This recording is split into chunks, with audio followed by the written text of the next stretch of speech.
Well, the Bengals take down the Jaguars, improve to 6-6 on the season, and snap a 3-game losing streak.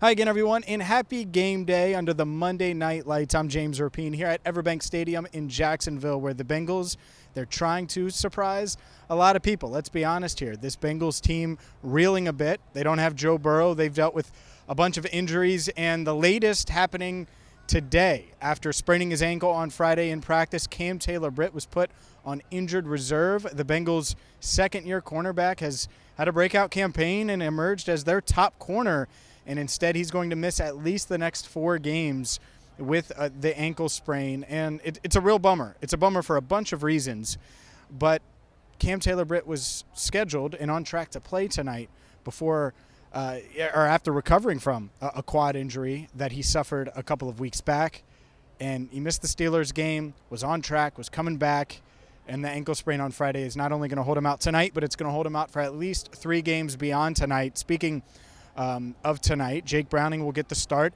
A.J. McCarron promoted to the 53-man roster. He will be the Bengals' backup quarterback.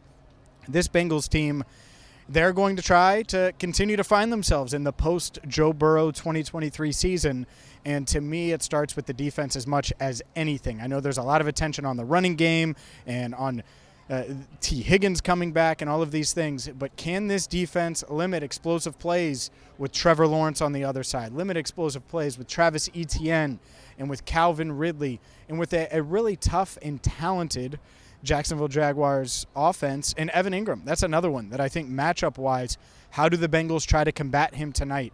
If this defense can get off the field on third down, if they can limit explosive plays and, yes, force a turnover or two, then I think that's about all you can ask for. And guess what? That's asking a lot. If the Bengals are going to win tonight, they are going to need to get a lot out of this defense. Offensively, it certainly does start with Jake Browning. How can they make life easier for Jake Browning? I would expect to see him under center a bit more tonight, but this Bengals team is a passing offense. They are going to pass the ball.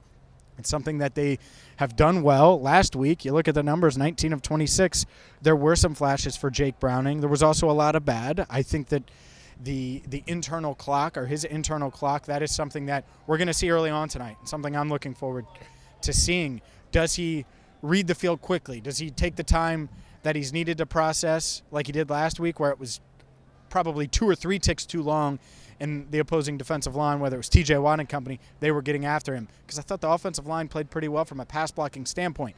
Tonight, if that offensive line, if this Bengals offensive line shows up and does that, this offense needs to be more efficient. They need to be able to move the ball through the air. Obviously, that starts with Jamar Chase. T. Higgins back tonight. He's missed 3 games with a hamstring injury, but he is back. He's ready to go, and having T on the opposite side of Jamar Chase, that is huge. I expect Jamar Chase to obviously be a big part of the game plan. You want to get him double-digit targets. If he's being double-teamed all night, fine. Throw to T early and often. Get him involved as well. And then running backs-wise, I think it's going to be interesting to see. I expect Chase Brown, the rookie out of Illinois, to get snaps on offense tonight. He missed 4 games with a hamstring injury, was active for last week's game against the Steelers, didn't play on offense, only played on special teams. I think that changes tonight. I think he's going to get carries. Can he give them a different element, a different dynamic as a change of pace back that they haven't really had this season behind Joe Mixon? Huge, huge question that could be awesome if they're able to find that. If they can find an explosive run or two, that would open things up a bit, because if I'm the Jaguars, I am making this team one-dimensional and trying to make sure they cannot run the ball. Joe Mixon obviously struggled last week, had 16 yards on 8 rushes. They're going to have to establish the run, and what does that mean? I said it in my prediction video. I think that means an efficient run game. It doesn't mean that it has to be producing huge, huge numbers. It doesn't mean that you need to run the ball 40 times. It's not necessarily about the volume. Averaging 4+ yards a carry is going to make life easier on Jake Browning, and it's going to open things up for Jamar Chase, T. Higgins, and the rest of these Bengals weapons, whether it's Andre Yosavash, and Charlie Jones. And at some point, this Andre Yosavash deep ball, it's coming. It was there last week. Browning didn't take the shot. If it's there tonight, Browning has to take that shot, because this Bengals team, they're going to need every explosive play, every defensive stop, everything to go in their favor to have a real shot here, because this Jacksonville Jaguars team, they're not used to Monday Night Football. And I've been in Jacksonville the past few days.